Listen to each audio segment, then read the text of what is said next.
Hello friends, welcome to our channel. So friends, Prajapalana ward సభ కావచ్చు, గ్రామ సభలో అయితే ఎగబడి అయితే మనము గుంపులుగా ఉండేసి అప్లికేషన్ ఫామ్స్ అయితే నింపి ఇచ్చేసామన్నట్టు. సో వాళ్ళు అప్లికేషన్ తీసేసుకొని ఆఫీస్లో పెట్టారా, లేకపోతే రోడ్ల మీద పడేసారా, అదంతా అనవసరము. కాకపోతే అప్పుడే డిజిటల్లీ అయితే మనకు అయిపోయింది. సో మన డాటా అయితే డిజిటల్ అయితే స్టోర్ అయిపోయిందని చెప్పొచ్చు. సో ఆ స్టోర్ అయిపోయిన తర్వాత మనం అంటే అప్లికేషన్ ఫామ్ కావచ్చు, రెఫరెన్స్ నెంబర్ కావచ్చు, ఏది కూడా మనకు ప్రొవైడ్ చేయలేదు. సో అది కాకుండా అప్లికేషన్ పెట్టినప్పుడు మనకి ఎలాంటి ఎస్ఎంఎస్ కావచ్చు, లేకపోతే ఎలాంటి రిఫరెన్స్ నెంబర్స్ అయితే మన దగ్గర లేదు.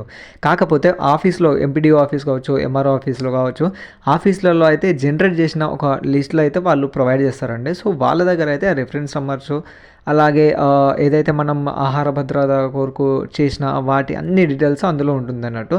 సో అది మనం ఫిజికల్గా మనం వెబ్సైట్లో ఫోన్లోనే ఎలా చేసుకోవాలనేది ఇప్పుడు చూసేద్దాము.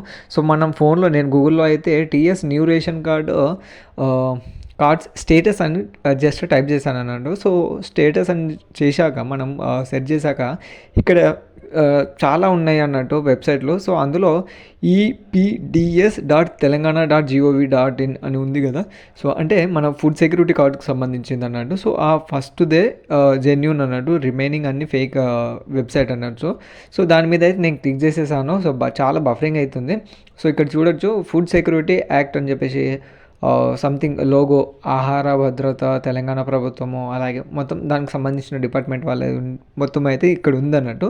సో ఇక్కడ మీరు ఎఫ్ఎస్సి ఏదైతే కొత్త రేషన్ కార్డు, పాత ration card, old ration card ఏదైతే రిఫరెన్స్ ఉందో, మన దగ్గర రిఫరెన్స్ నెంబర్ ఉంటే ముందు డిస్ట్రిక్ట్ సెలెక్ట్ చేసుకోవాలి. దాని తర్వాత రిఫరెన్స్ నెంబర్ అయితే ఇక్కడ ప్రొవైడ్ చేయాలి. సో అదర్వైజు మీరు ఇక్కడ అబ్జర్వ్ చేయొచ్చు, న్యూ రేషన్ కార్డ్ నెంబర్ ఇక్కడ ఉంది చూడండి మీరు. న్యూ రేషన్ కార్డు నెంబరు, అలాగే FSC reference number, card type, application status, reject, approval అనేది, అలాగే అప్లికేషన్ నెంబరు, డిస్ట్రిక్ట్ నేము, కన్జ్యూమర్ నెంబరు, అదే రేషన్ డీలర్ నెంబర్, అన్ని డీటెయిల్స్ అయితే ఇందులో ఉందన్నట్టు. సో మనం ఇక్కడ ఎఫ్ఎస్సి రిఫరెన్స్ నెంబర్ అయితే నార్మల్గా ఇస్తున్నాను నేను. సో ఒక నెంబర్ ఉంటుంది, ఆ నెంబర్ ప్రొవైడ్ చేస్తే మనకు డిస్ట్రిక్ట్ సెలెక్ట్ చేసేసుకుంటే మనకి ఇక్కడ డాటా అనేది వచ్చేస్తుంది అన్నట్టు. అది సూన్ అండి, ఇప్పుడే అయితే ఇంకా డాటా స్టోర్ చేయలేదు.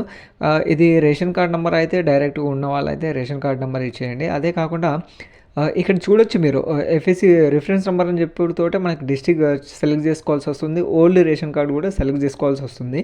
నార్మల్గా రేషన్ కార్డ్ నెంబర్ అయితే ప్రొవైడ్, అదే జనరల్గా కొత్త రేషన్ కార్డు అప్రూవల్ ఉన్న వాళ్ళకైతే అవసరం లేదండి.